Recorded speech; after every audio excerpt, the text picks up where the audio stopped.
होळी झाल्यानंतर वेध लागतात ते रंगपंचमीचे। होळी झाल्यानंतर 5 दिवसांनी रंगपंचमी सण साजरा होतो।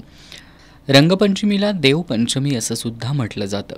हा सण दरवर्षी होळीनंतर 5व्या दिवशी साजरा केला जातो।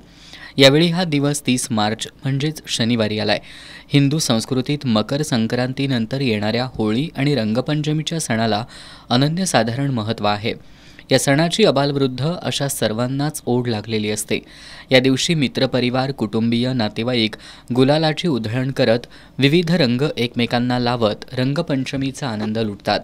रंगाच्या या सणासाठी कोल्हापूरमधील बाजारपेठ सज्ज झाले आहेत। महाद्वार रोड, पापाची तिकटी, राजारामपुरी, मिरजकर तिकटी, छत्रपती शिवाजी महाराज चौक, गंगावेश, बिंदू चौक, पाण्याचा खजिना अशा विविध ठिकाणी रंगांचे स्टॉल्स मांडण्यात आलेत।